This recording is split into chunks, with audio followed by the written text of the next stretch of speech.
Obrigado, Senhor. Irmãos, no livro de Mateus, capítulo 6, dos versículos 19 ao 21, vamos ler a palavra no nome de Jesus Cristo para trazermos uma mensagem intitulada O Eterno Galardão dos que servem a Deus. Esta é uma mensagem de profecia também, irmãos, bem como as anteriores. Eu ainda não saí do livro de Apocalipse, dos temas proféticos, e acho que ainda vamos ter outra mensagem na próxima ocasião, no próximo domingo, para então sim fecharmos com esta série sobre profecia, irmãos, que não foi assim muito bem programada, mas acho que está a sair muito melhor do que nós esperávamos também. Já temos falado de dois temas importantíssimos e este também será muito importante, irmãos. Se já acharam Mateus 6, podem dizer amém? Amém. Diz a palavra do Senhor: não ajunteis tesouros na terra, onde a traça e a ferrugem tudo consomem, e onde os ladrões minam e roubam. Mas ajuntai tesouros no céu, onde nem a traça nem a ferrugem consomem, e onde os ladrões não minam nem roubam. Porque onde estiver o vosso tesouro, aí estará também o vosso coração. Amém. Senhor, obrigado pela tua palavra. Fala, Senhor, para as nossas vidas neste meio-dia. O pedimos com fé no nome de Jesus. E o povo do Senhor diz amém, irmãos. Ocupem o vosso lugar, irmãos. Eu quero começar com esta pergunta: vives para o eterno? Vives para o eterno? É uma pergunta muito importante, não achas? Vamos tentar respondê-la nos próximos minutos. E começo, irmãos, por partilhar-lhes uma história que, pela sua vez, a minha esposa partilhou-me na semana passada. Uma história real que me comoveu muito, irmãos, pois trata-se de uma família que, depois de 20 anos de casados, finalmente conseguiu comprar a casa própria. Mais de 20 anos casados até que conseguiram comprar a sua casa própria. E compraram-na a pronto pagamento, sem empréstimos, sem hipotecas, é que se diz. Simplesmente poupando com disciplina, renunciando a luxos, vivendo apenas com o essencial, por mais de 2 décadas.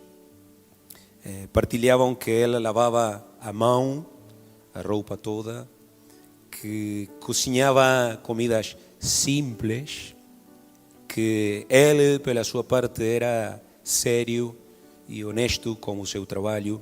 E assim, irmãos, com muito esforço, e criando 7 filhos, eles conseguiram alcançar esta meta, este alvo de comprar a sua casa própria.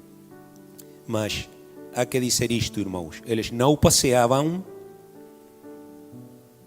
Amém? Aqui é que a mensagem começa a tornar-se impopular.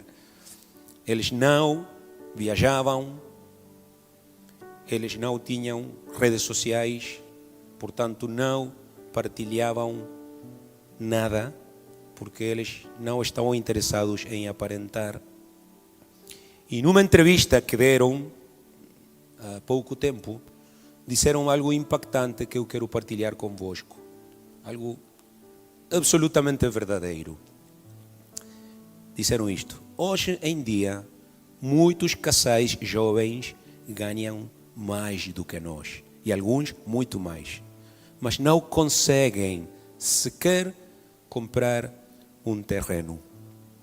Admitiram que é verdade que tudo está caro, mas também acrescentaram que não conseguem comprar nada, porque tudo o que ganham o desperdiçam em prazeres, em coisas momentâneas. Vivem a fazer compras desnecessárias, a sair, a comer em restaurantes, a viajar e a publicar fotos de tudo nas redes sociais e concluíram a dizer que assim não se chega a lado nenhum. Quantos concordam com as palavras deste casal, irmãos? Assim não se chega a lado nenhum, né? Mas eu não vou falar de finanças, irmãos, nem de planos de aquisição de terrenos ou casas. Isto é apenas uma introdução ou ilustração para falarmos do espiritual. Porque da mesma maneira que acontece no que tem a ver com planos, com metas, com prioridades, neste caso arranjar, comprar uma casa própria, a mesma coisa acontece no espiritual. Porque muitos crentes, demasiados crentes, estão a viver hoje apenas para o visível, apenas para o imediato, para o superficial, para o terreno. E lamentavelmente eles não investem no que é eterno. Essa é a razão do chamado que Deus quer fazer-nos hoje por meio desta mensagem. E o chamado de Deus para nós hoje, irmãos, já foi lido. É não ajuntar tesouros na terra, mas no céu. Versículo 20 que já lemos, irmãos. Por que Deus nos diz para ajuntar tesouros no céu? A principal razão é que lá é que está a nossa morada definitiva. Amém. Não cá, mas lá. E agora, irmãos, vamos falar do que talvez, ou muito provavelmente, seja o maior engano da história. O engano do inimigo das recompensas terrenas. Se vocês buscarem nas suas Bíblias, em Lucas capítulo 12, aqueles que trazem Bíblia, diz no versículo 19, numa parábola: alma minha, tens em depósito muitos bens para muitos anos. Descansa, come, bebe e folga.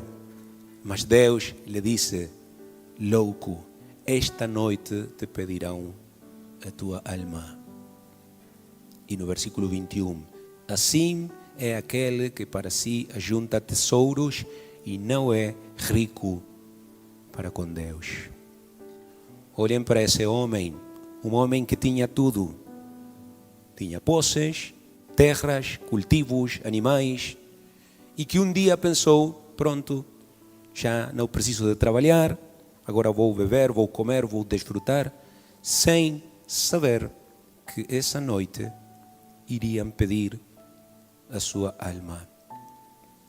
Como um velho cântico que nós cantávamos quando éramos jovens: tinha tudo, mas não tinha a Deus. Tinha tudo, menos o essencial. Faltava-lhe o principal. Enriquecera para si, mas não para Deus. Lamentavelmente, irmãos, hoje, ainda na igreja, muitos vivem assim. Vivem para a sua carreira, vivem para o seu trabalho, vivem para o seu conforto, vivem para o seu lar, vivem para os seus filhos, vivem para as escolas, vivem para a creche, vivem para os seus objetivos, vivem para o seu sucesso pessoal, vivem para a sua imagem pública nas redes sociais. Mas a pergunta do Espírito Santo neste meio-dia é: e quando morrerem, o que acontecerá com eles? Terão algo no céu? Ou terão zero herança no céu, como diz a palavra, irmãos? Eu quero lembrá-los no nome de Jesus o que João diz: o mundo passa. 1 João 2,17. O mundo passa e a sua concupiscência, o que significa maus desejos, mas aquele que faz a vontade de Deus permanece para sempre. Digam amém, irmãos, se o acreditam.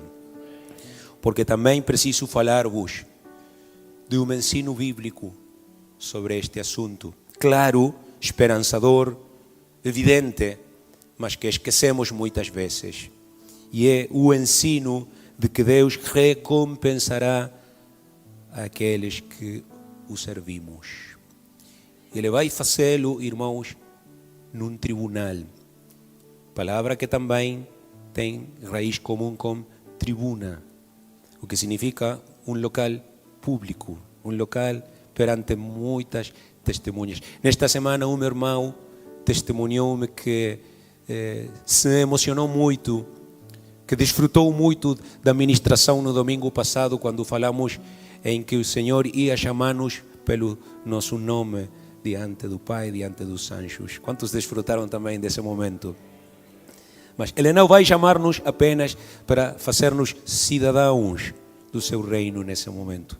Ele também vai chamar-nos, irmãos, para entregar-nos algumas recompensas. Pois, diz Romanos 14:10, como está indicado aí, se quiserem buscar, que depois do arrebatamento, a igreja comparecerá diante do Senhor no seu tribunal. Diz claramente Paulo, porque todos havemos de comparecer ante o tribunal de Cristo, de maneira que cada um de nós dará conta de si mesmo a Deus. Podes olhar para o teu vizinho e dizer-lhe, vamos dar contas a Deus? Tribunal é uma palavra grega, sim, bema ou bima, que traduzida ao espanhol, ao português, ao inglês, indica uma coisa, indica uma plataforma, tipo esta plataforma, mas mais alta, maior, mais tamanho, né? Onde os atletas vencedores da competição, da disciplina, recebem os seus prêmios, os seus galardões, as suas coroas, algo que é praticado ainda hoje nos Jogos Olímpicos, por exemplo. E isto é feito, irmãos, em recompensa pelo esforço deles. Quero dizer-lhes, irmãos, que da mesma maneira será como a igreja. Amém? Nós agora estamos numa corrida, nós estamos agora numa carreira. E temos que correr e temos que esforçar-nos, porque no final, à nossa espera está um tribunal, onde vamos passar pelo escrutínio, pelo juízo, pelo olhar de Deus. E este olhar de Deus, este exame, não será para condenação, não será para castigo, mas para recompensas. Olhem para 2 Coríntios 5:10, que também é indicado aí. Diz que todos, não estabelece sexo, idade, nada. Diz, todos devemos comparecer ante o tribunal de Cristo para que cada um receba segundo o que tiver feito por meio do corpo, ou bem ou mal. Continuo dizendo que no tribunal de Cristo, portanto, se somamos estas duas escrituras, a igreja será avaliada, sim, e será recompensada segundo as suas obras, porque no tribunal o nosso Senhor Jesus Cristo próprio julgará não os nossos pecados, irmãos, porque os nossos pecados já foram perdoados por meio da cruz do Calvário, quando dizem amém, mas sim as nossas obras. E quero que prestem atenção, irmãos, que não diz apenas boas obras, também diz más obras. Amém? Ambas coisas Deus julgará, bem como as motivações com que agimos, bem como também a nossa fidelidade ou a falta dela, né? Ou seja, irmãos, tudo será revelado no tribunal de Cristo. Quero que todos digam tudo. Amém? Como sabes, pastor? Pronto, leiam comigo 1 Coríntios 3. É uma escritura que já tem sido partilhada muitas vezes aqui. Diz o versículo 12: a obra de cada um se manifestará. Estão aí, irmãos? A obra de cada um sairá à luz. O fogo aprovará. Está a falar do Espírito de Deus. O fogo aprovará. E há aí mencionados 6 materiais, podem vê-los: ouro, prata, pedras preciosas, mas também madeira, feno e palha. Podem vê-los? Sim. Ouro, prata, pedras preciosas, a representar boas obras. Madeira, feno e palha, a representar as outras obras. E acrescenta o apóstolo: se a obra que alguém edificou nesta parte, ou nesta vida, permanecer, esse receberá galardão. E já está a insinuar que há quem não receberá galardão. E, para não ficar com dúvidas sobre isso, acrescenta: se a obra de alguém se queimar, sofrerá detrimento, mas o tal será salvo, todavia, como pelo fogo. En espanhol dice lo mismo: será salvo como por fuego. Quer dizer, irmãos, que neste tribunal comparecerão dois tipos de cristãos. Amém? Os que, como acabo de dizer, irão ser salvos assim, como por um milímetro apenas, vão entrar aí. Sim? E estão os outros crentes que trabalharam, que serviram, os quais vão receber um grande galardão. E isto que o apóstolo Paulo está a dizer-nos através das suas epístolas não indica uma proporção, não diz quantos de cada grupo, mas eu tenho uma convicção, irmãos, e é pessoal, mas vou partilhá-la. Eu vou atrever-me a dizer que a maioria dos crentes, talvez o 70% dos crentes, talvez o 80% dos crentes. Eu partilhava com um irmão isso, e ele baixou o rosto e me confessou e me disse: eu sou parte desse 80%, pastor, com muita tristeza. 4 de 5, 4/5 partes dos crentes, irmãos, lamentavelmente, vão ficar sem galardão. É o que uma velha lei estabelece, e é o que podemos ver nas Escrituras também. Para começar, irmãos, 66% dos homens e mulheres da Bíblia perderam-se. Isso é uma estatística. Se analisarmos desde Gênesis até o Apocalipse, sim, 2/3 partes acabaram mal. Então nem estão neste grupo. E o restante 34%, 33%, a outra terceira parte que sim é salvada, agora temos que dividi-la em duas partes. E é a parte que foi fiel realmente, a parte que ganhou prêmios, galardões nesta vida porque serviu a Deus, e a imensa maioria, eu acho, que são os que não, que apenas abraçaram a salvação, conseguiram entrar ao reino do céu, e é tudo.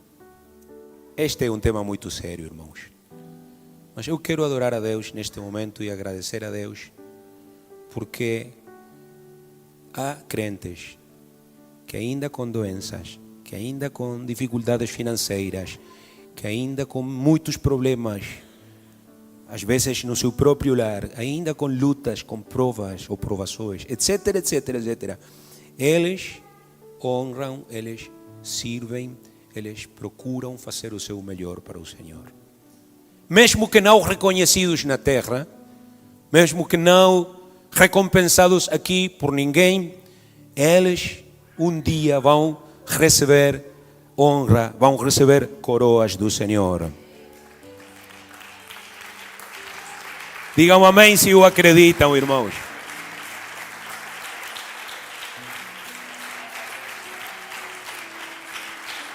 É o que a Bíblia ensina. Eu coloquei aí mais escrituras do costumado sobre esse ponto, porque acho que é muito importante. E quero que o proclame comigo: haverá coroas para os servos de Deus. E não poucas, irmãos. Olhem para todas essas escrituras.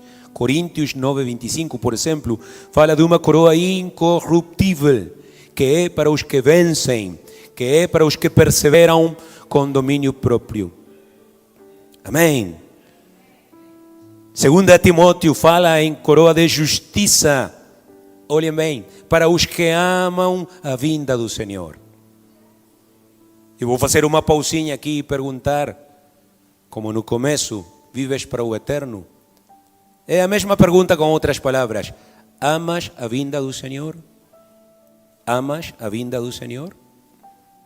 Porque a coroa de justiça é exclusivamente para os que amam a vinda do Senhor.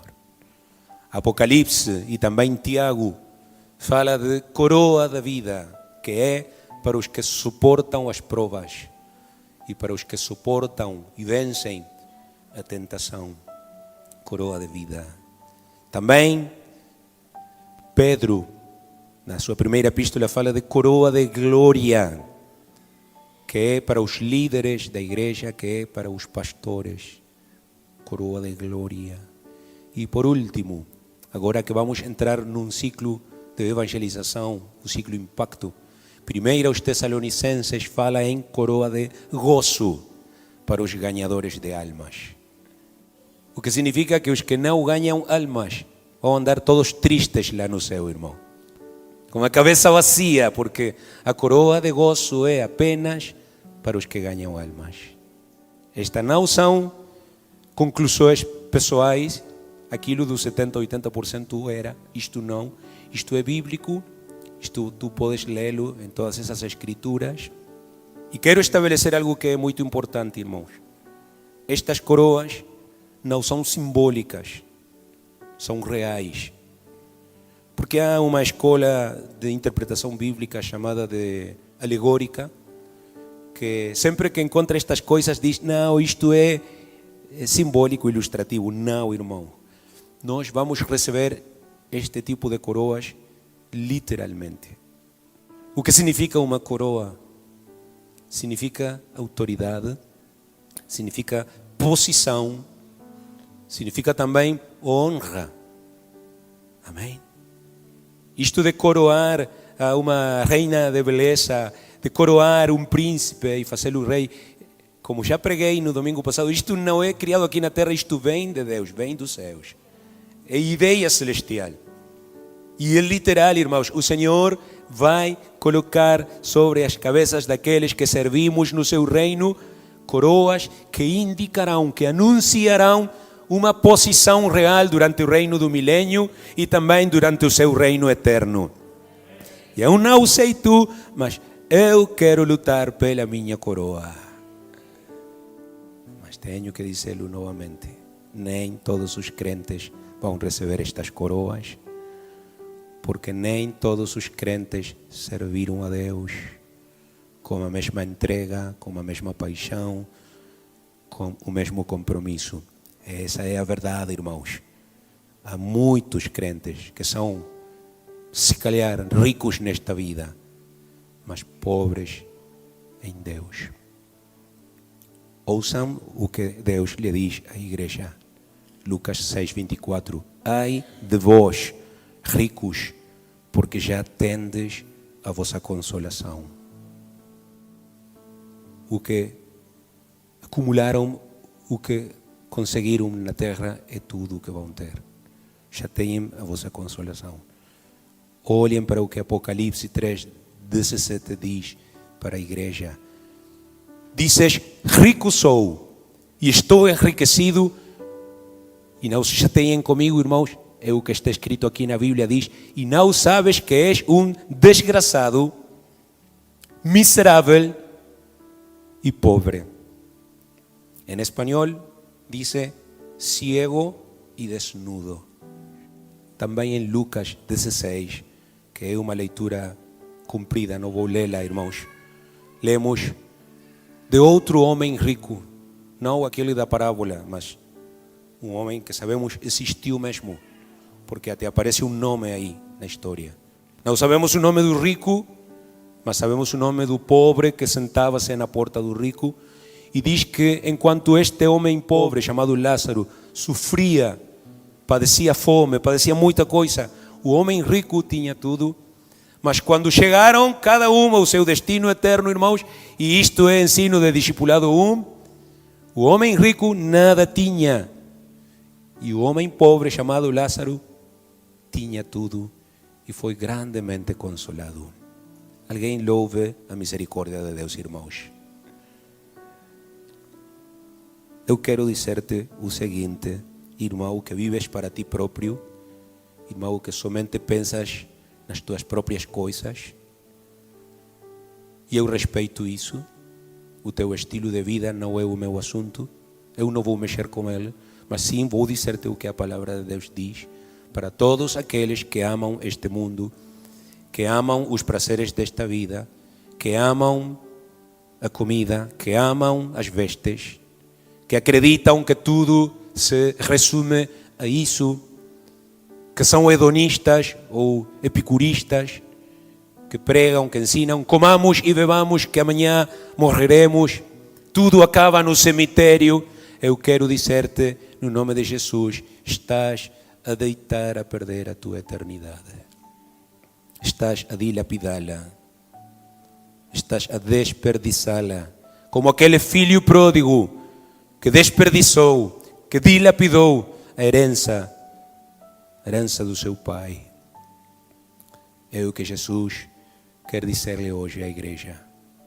Trabalha, mas não pela comida que perece, e sim pela comida que permanece para a vida eterna.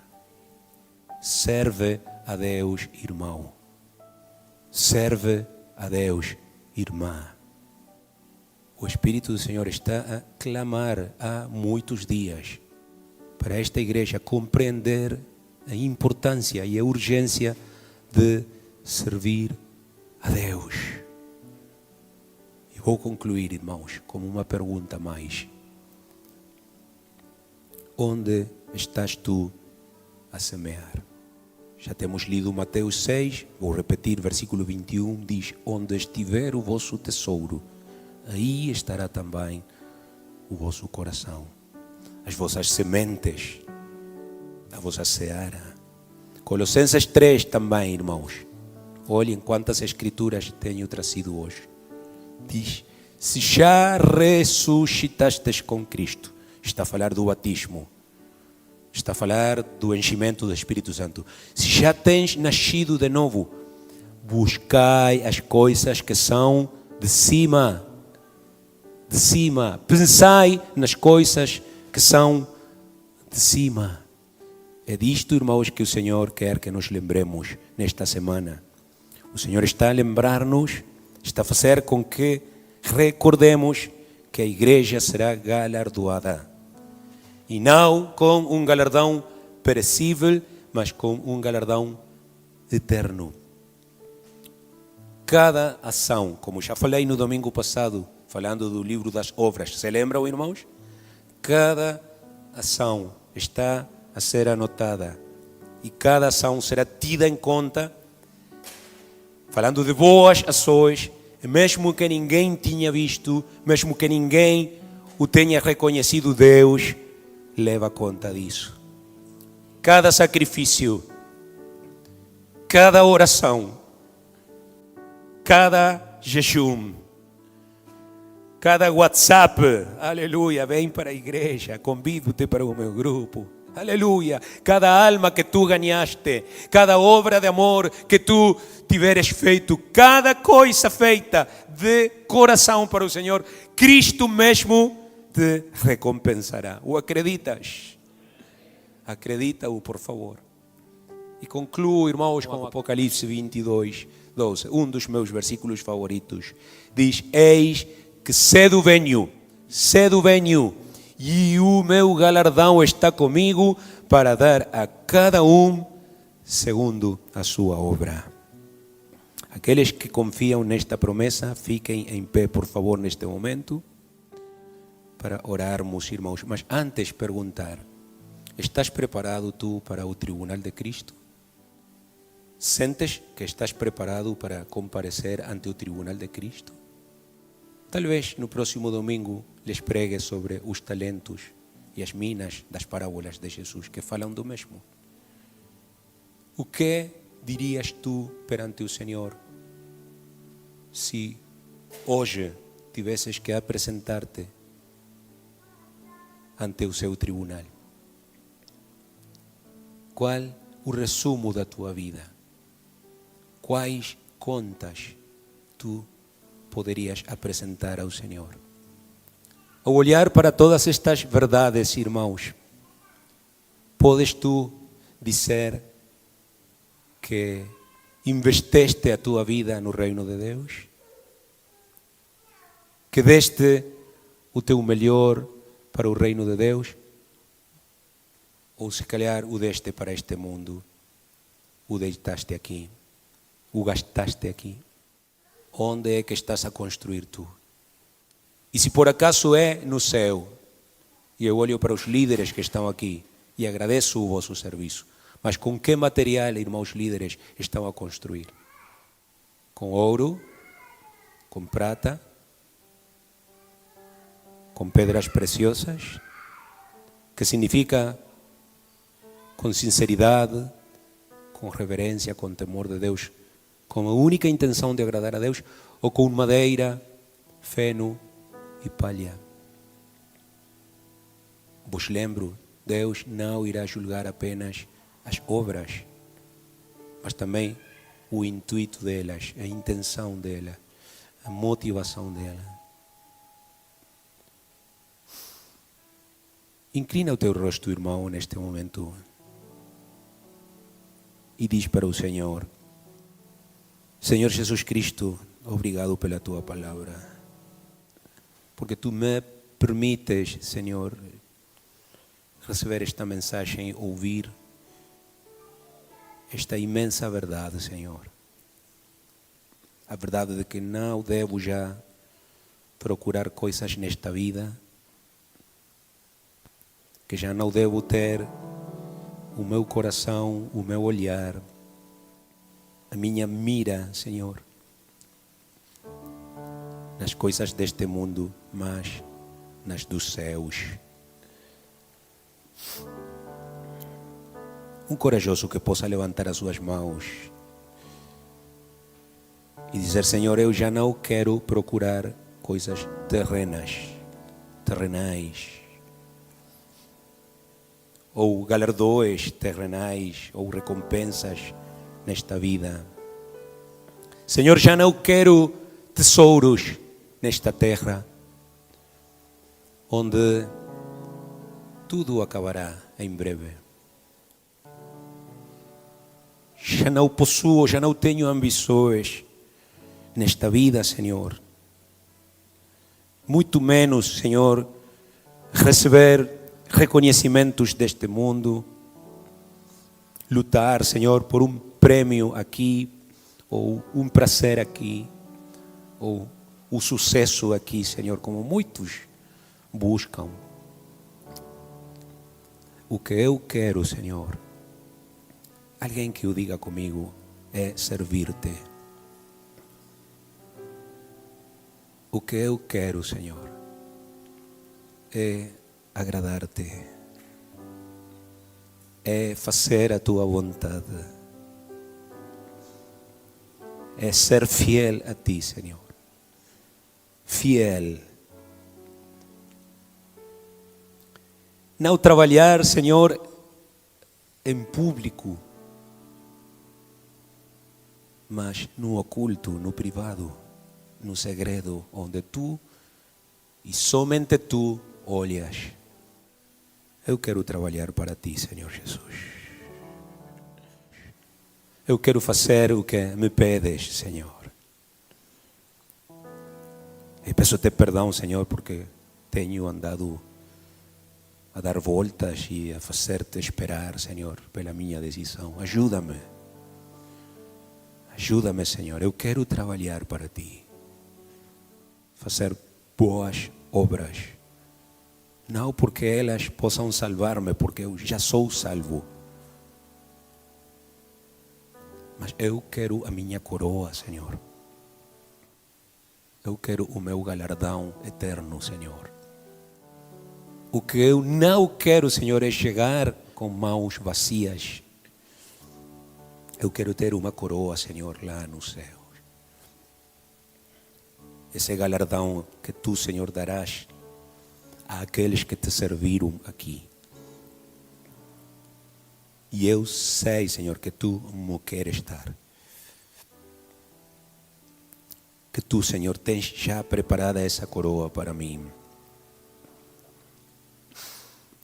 Agora te peço, Senhor, me ajudes a ser-te fiel.